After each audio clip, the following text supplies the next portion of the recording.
로마서 10장 9절 10절 말씀입니다. 신약성경 253페이지에 있습니다.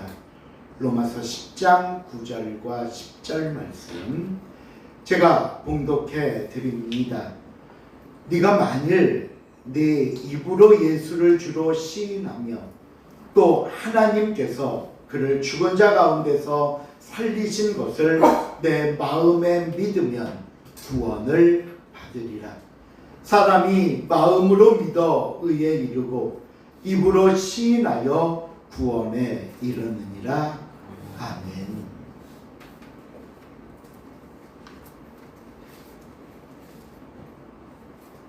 우리가 지난 9장을 통해 배운 말씀은 하나님의 선택과 주권이었습니다. 특별히 하나님의 주권으로 행하신 구원 사역이 있었는데요. 그것은 이방 민족의 구원입니다.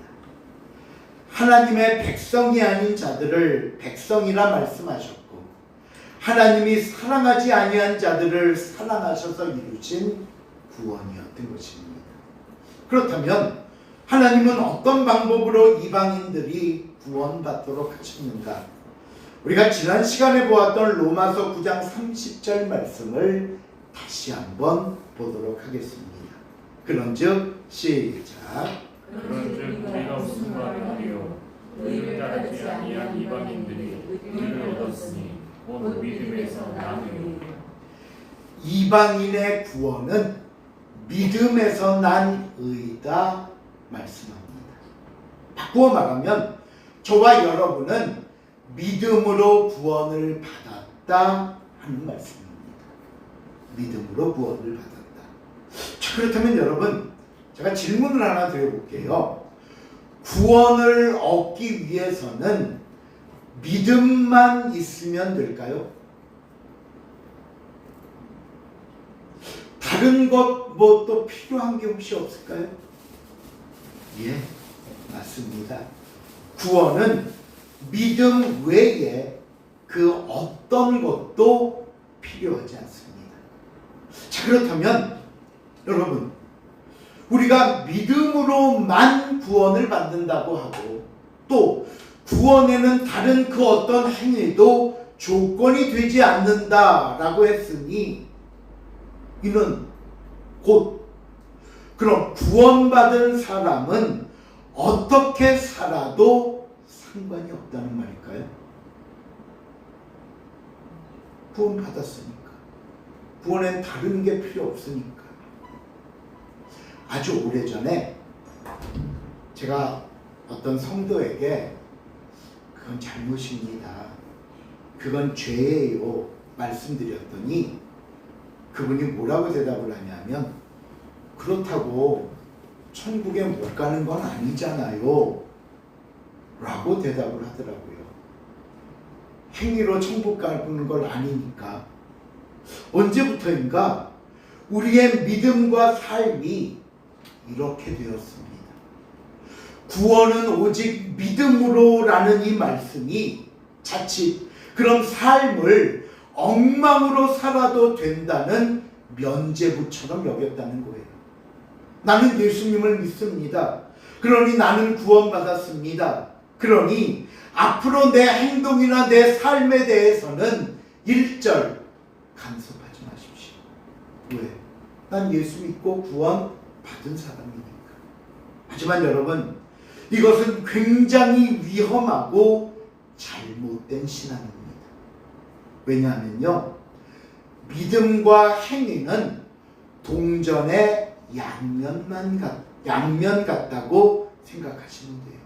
한 면만 있는 동전은 없잖아요. 그렇죠? 결국 뭐냐? 그 사람의 행동은 그 사람의 믿음이 겉으로 나타나는 모습이기 때문입니다. 그래서 예수님께서 열매로 나무를 알리라 하신 말씀이 바로 이런 거예요. 열매로 알리라. 한 나무가 사과 열매를 맺으면 사과나무입니다. 그런데 자기는 자꾸 배나무라고 말합니다. 아니야, 나 배나무야. 나한테 사과나무라고 말하지 마. 난 배나무야. 라고 말한다 해도 그 달려있는 사과를 보면서 사람들이 그 나무를 배나무라고 믿겠습니까? 아니죠. 마찬가지로 내가 구원받았다면, 내가 예수님을 나의 구주로 믿는다면 우리의 삶을 철저하게 믿음대로 살아야 합니다.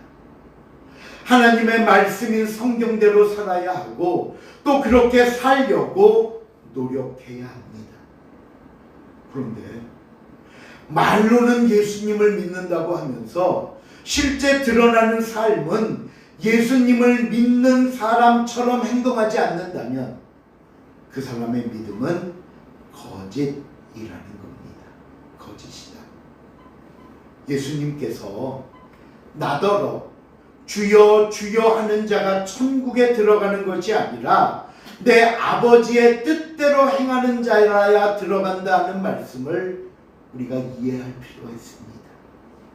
이 말씀은요, 여기서 아버지 뜻대로 행해야 된다는 것은 아버지의 뜻대로 행동해야 구원받는다는 것이 아니라, 왜냐하면 행함은 구원의 조건이 아니니까. 그게 아니라 우리가 하나님 아버지에 대한 참된 믿음을 가지고 있다면 그 믿음이 아버지의 뜻과 같은 올바른 행동으로 나타나야 한다라는 것입니다. 그래서 믿음과 행위는 다를 수 없고 분리될 수 없는 겁니다. 자, 그렇다면 올바른 믿음의 행동이란 무엇을 말하는가? 오늘 본문을 보시면요, 이 모습에 대해 우리에게 세 가지를 설명하고 있습니다. 첫째로, 올바른 믿음의 행동은 진리에 순종하는 것입니다. 진리에 순종한다. 오늘 본문 2절입니다. 2절 말씀 시작. 내가 증언하노니 그들이 하나님께 열심히 있으나 올바른 지식을 따르는 것이 아니라. 이 말씀을 보시면요, 열심이라는 단어와 지식이라는 단어가 서로 대조를 이루고 있는 것을 볼 수 있습니다. 한번 생각해 보세요. 이스라엘 백성들처럼 하나님께 열심을 가진 민족도 없을 겁니다. 그들은 하나님께로부터 직접 율법을 받아 어떻게 하나님을 섬겨야 하는지, 또 어떻게 세상을 살아야 하는 것인가를 배웠습니다. 그리고 그 주신 율법을 지키기 위해 최선을 다하는 민족, 정말 열심을 내는 민족이 이스라엘 민족이었습니다. 그런데 그 열심이 문제였습니다. 아니, 왜 열심이 문제라고 하십니까? 왜 열심이 문제였는가 하면요, 오늘 말씀처럼 참된 진리를 모른 채 헛된 것을 위한 열심이었기 때문입니다. 진리가 아닌 거짓을 믿고 그 거짓을 전하는 열심이었기 때문입니다. 그러니 이런 열심은 열심히 하면 할수록 오히려 진리에게서 멀어지는 어리석은 결과를 낳게 되는 겁니다. 왜 우리가 아는 이단 중에도 자기 나름대로 열심히 다니면서 전도하는 그런 이단들 있잖아요. 그렇죠? 남들이 거절하면 왜 거절할까? 내가 뭐가 잘못됐나? 그런 생각을 하는 것이 아니라 기독교인들이 거절하고 그들을 향해 이단이라고 말하면 오히려 그들은 내가 의를 위해 핍박받는다고, 핍박받는 것이라고 오히려 자랑스러워합니다. 나 핍박받는 거야. 여러분, 이런 사람들의 생각과 열심을 참 신앙이라고 말할 수 있겠습니까? 열심히 한다고 해서 모든 행동이 정당화될 수는 없습니다. 물론 그 열정은 알겠는데, 그 열심은 인정할 수 있는데, 그보다 더 중요한 것은 뭐라고요? 하나님의 뜻과 하나님의 진리가 무엇인가를 아는 것입니다. 그래서 하나님을 아는 지식이 중요하다고 말씀하고 있는 것이고요. 호세아 선지자가 여호와를 알자, 힘써 여호와를 알자고 외쳤던 것입니다. 그렇다면 왜 진리를 마음에 두지 않고 자기의 열심만 내세우려고 했던 것인가요? 그 대답이 3절에 나옵니다. 3절 말씀 시작. 하나님의 의를 모르고 자기 의를 세우려고 하나님의 의에 이 3절을 보시면 또 다른 대조가 나오는데, 하나는 하나님의 의라는 부분과 다른 하나는 자기의 의라는 겁니다. 하나님의 의를 따르고 하나님의 말씀에 순종해서 진리를 따라야 할 성도들이, 진리를 따라야 할 사람들이 하나님의 뜻, 하나님의 의에 관해서는 관심이 없고 오직 무엇을? 자기의 의를 드러내고자 열심을 다한답니다. 자기 이름을 드러내는 일에만 관심이 있고, 사람들 앞에서 봐라, 나 이런 일 하는 사람이야, 나 이런 일 맡은 사람이야, 그걸 통해 자신을 과시하려고만 한다는 거예요. 그래서 이런 자기 의를 드러내는 사람들의 결과가 뭐라고요? 하나님의 의에는 복종하지 아니하였느니라. 여러분, 하나님을 위해 열심을 내는데 어떻게 그 하나님의 의에 복종하지 않을 수가 있겠습니까? 바꾸어서 하나님의 의에 복종하지 않으면서 어떻게 나는 하나님을 위한 열심이라고 말할 수 있겠습니까? 이것은 모순적인 마음이고 모순적인 행동입니다. 그런데요, 실제로 많은 사람들이 이런 열심을 내더라는 겁니다. 시작은 하나님을 위한 것이라 말합니다. 내가 교회를 위해서 일한다 말하고 성도들을 위해 십자가를 진다고 말합니다. 그 모습은요, 세상에서 둘째가라면 서러워할 정도로 정말 하나님을 사랑하고 경건한 삶을 사는 것 같은데, 그 결론은 뭐라고요? 하나님의 의에 복종하지 않다가. 이 시간 사랑하는 성도 여러분, 괜히 성령보다 기도보다 앞서지 않기를 구해야 할까요? 괜히 예수라면 어떻게 하실까 묻고 또 물어야 할까요? 괜히 먹든지 마시든지 무엇을 하든지 하나님의 영광을 위한 삶이 되어야 할까요? 여러분, 자칫 우리의 그 열심마저도, 아니 냉철하게 말하면 열심이라는 이름으로 행하는 나를 위한 의와 나의 욕심이 하나님의 의로움에 복종하지 않는 결과를 낳기 때문입니다. 올바른 믿음의 행위는 하나님의 의와 하나님의 뜻을 알고 순종하는 겁니다. 두 번째, 올바른 믿음의 행동이란 예수 그리스도를 믿는 믿음입니다. 4절 한번 읽어볼까요? 4절 말씀 시작.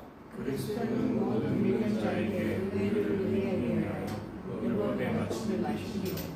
이 말씀은요, 그래 그럼 너희가 의를 이루고 싶다면 그 모든 의로움의 마침이 되신 예수만 믿으면 돼 하는 거예요. 예수님을 따르고 예수님의 말씀을 따르는 것이 의요 진리이기 때문입니다. 그러면서 그 뒤에 나오는 5절, 6절, 7절을 보시면 조금 굉장히 난해한 구절인데, 역시 이 말씀도 두 가지 대조되는 것을 통해서 이 4절 말씀을 설명하고 있습니다. 먼저 5절 읽어봅니다. 모세가 시작. 모세가 기록하되 율법으로 말미암은 의를 행하는 사람은 그 의로 살리라 하였거니와. 처음에 나오는 말씀은 율법으로 말미암는 의래요. 두 가지 종류의 의가 있는데 처음에는 율법으로 말미암는 의가 있대요. 사실 이 말씀은 레위기 말씀을 바울이 가져와서 인용을 한 건데 레위기 18장 5절에 보면 그 원문이 이렇게 되어 있습니다. 너희는 내 규례와 법도를 지키라. 사람이 이를 행하면 그로 말미암아 살리라. 나는 여호와니라 라는 말씀입니다. 하나님께서 이스라엘 민족들에게 율법을 주신 것 맞습니다. 하지만 율법을 받은 이스라엘 백성들이 깨닫지 못한 것이 있었습니다. 그게 뭐였죠? 우리가 로마서 초반에 바울이 율법의 기능을 얘기했듯이 율법은 죄를 깨닫게 하는 것이었습니다. 율법을 지킬 수 없었고요. 율법으로는 구원받을 수 없음을 그들은 율법을 지키면서 알아야 했습니다. 하지만 이스라엘 백성들은 그 참된 진리와 가르침을 깨닫지 못하고 율법을 통해 오늘 본문에 나오는 그 율법으로 말미암는 의를 통해 구원을 받으려고 했던 겁니다. 그러니 실패하고 구원에서 멀어진 겁니다. 두 번째, 율법의 의와 대조적으로 나오는 것은 믿음으로 말미암는 의입니다. 6절 7절 한번 읽어볼게요. 6절 7절 시작. 믿음으로 말미암는 의는 이같이 말하되 내 마음에 누가 하늘에 올라가겠느냐 하지 말라하니 올라가겠느냐 하면 그리스도를 모셔 내리려는 것이요 혹은 누가 무정에게 내려가겠느냐 하지 말라하니 내려가겠느냐 하면 그리스도를 죽은 자 가운데서 모셔 올리려 하니. 얼핏 보면 도대체 뭔 소린가 싶습니다. 이 말은요, 신명기 30장 12절 14절 말씀을 인용했는데 이 말씀의 설명은 이런 겁니다. 하나님께서 예수님을 하늘 보좌 버리고 이 땅에 오시도록 했잖아요. 그렇죠? 그래서 예수님이 이 땅에 오셨잖아요. 그러니 우리가 예수님을 만나기 위해 하늘로 올라갈 필요가 있다 없다? 없다. 이게 첫 번째고요. 두 번째는 하나님께서 예수님을 죽은 자 가운데 부활시켰잖아요. 그렇죠? 무적행. 그러니 우리가 죽으신 예수님을 만나겠다고 저 음부에 무적행에 내려갈 필요가 역시 있다 없다? 없다. 그 얘기예요. 없다. 그러면 5절, 6절, 7절이 말하고자 하는 내용이 뭐냐? 이겁니다. 5절을 통해서는 구원은 율법을 통해 이루어지는 것이 아니며, 두 번째 6절과 7절을 통해서는 우리가 예수님을 찾아다니고 예수님을 만나겠다고 하는 그 수고를 통해서도 아니라는 거예요. 예수님 만나러 쫓아다니지 말라는 거예요. 그럼 뭐냐? 예수 그리스도를 믿는 믿음뿐입니다. 단지 예수 하나만으로 충분하다는 것을 믿고 확신하고 인정하는 것을 말합니다. 그러게 그 다음 8절 보시면 설명이 이어집니다. 그러면 시작. 그러면 무엇을 말하느냐? 말씀이 내게 가까워 내 입에 있으며 내 마음에 있다 하였으니 곧 우리가 전파하는 믿음의 말씀이라. 그럼 무엇을 말하느냐? 이것도 아니고 저것도 아니라면 뭐냐? 예, 말씀이 우리 가까이에 왔다. 말씀을 우리에게 주셨고 그 말씀이 지금 우리 입에 있고 우리의 마음에 있는 거 아니냐? 바로 우리가 예수님 찾아 나서는 것이 아니라 예수님께서 우리에게 오셨습니다. 하나님의 말씀으로 무엇이 진리고 무엇이 하나님의 뜻인지 가르쳐 주셨습니다.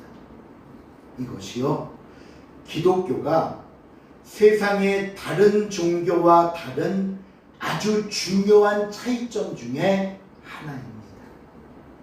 세상의 종교는 인간이 신을 찾아갑니다. 때로는 고행, 때로는 참선, 무슨 수련 등을 통해 신을 만나러 가고 신의 경지에 다다라야 한다고 말합니다. 하지만 기독교는 아닙니다.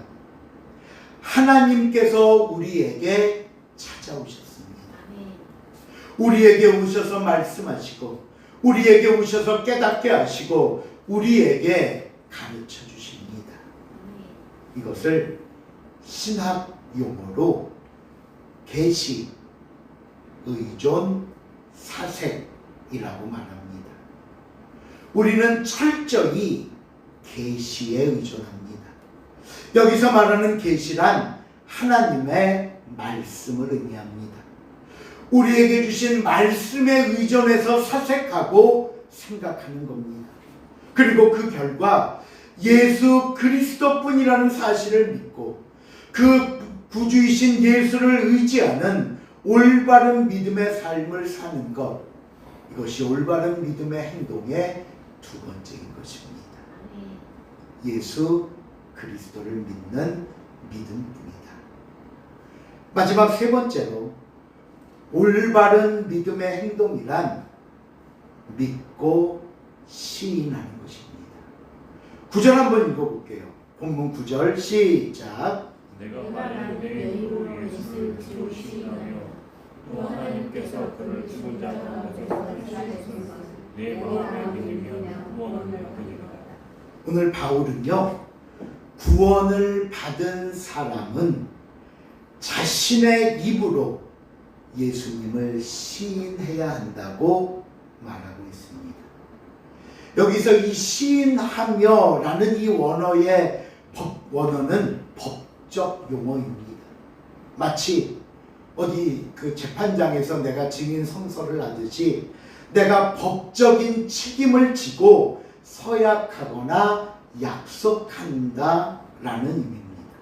그러기에 이 말씀은요, 구원받은 사람이라면 항상 개인적으로는 물론이고 공적인 자리나 공적인 상황에서 예수님을 나의 구주라고 시인할 수 있어야 함을 의미하는 겁니다. 물론 우리는 주변에서 이런 고백을 심심치 않게 들을 수 있습니다. 또 왜 우리가 연말이면 시상식장에서 전해지는 어떤 유명 연예인들의 고백도 듣는 경우가 있습니다. 하지만 이 당시 상황을 한번 생각해 보십시오. 로마 제국의 가장 중심부에서 모든 로마 사람들이 황제를 숭배하고 온갖 우상을 섬기는 상황에서 이 고백은 절대로 쉽지 않은 고백입니다. 때로는 이 시인과 이 고백을 하기 위해서는요, 자신의 생계를 걸어야 하는 일이기도 하고요, 자기의 생명을 담보로 하는 고백이기도 합니다. 그러나 그래도 이 시인과 고백이 중요하듯이 오늘 저와 여러분에게도 이 믿음의 시인과 고백이 필요합니다. 아니 여러분, 언제 어디서든지 이 고백을 준비하고 이 고백을 할 수 있도록 훈련하셔야 합니다. 베드로전서 3장 15절에 보면 그 훈련에 대해서 이렇게 말합니다. 읽어볼까요? 너희 마음에 시작. 너희 마음에 그리스도를 주소서 거룩하게 하고 너희 속에 있는 소망에 관한 눈을 묻는 자에게 대답할 것을 항상 준비하되 온유와 두려움으로 하고. 누가 너희에게 그 소망이 무엇이냐고, 누가 너희에게 구원의 방법이 뭐냐고 묻는다면 대답할 것을 어떻게 알아? 항상 준비하고 있어라. 항상 마음에 기억하고 있어라. 항상 준비하고 있어라. 여러분, 왜 이 시인과 고백이 필요한 줄 아십니까? 왜 우리가 이 고백을, 이 시인을 항상 마음에 담고 준비해야 하는 줄 아십니까? 오늘 본문 마지막 10절에 바울은 그 이유를 이렇게 이야기합니다. 10절 말씀 시작. 입으로 시인하여 구원을 믿음의 완성은 시인하는 겁니다. 드러내는 겁니다. 구원의 최종 확인은 고백에 있기 때문입니다. 그런 것 같은데가 아니라 확실하게 나는 구원받았습니다. 없는 사실을 믿어라? 절대 아닙니다. 구원받지도 않았는데 마치 구원받은 것처럼 착각하며 살라? 그런 것도 아닙니다.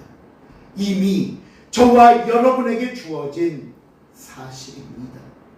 이미 저와 여러분 안에 일어난 이 엄청난 축복의 결과를 내가 고백하며 인정하는 겁니다.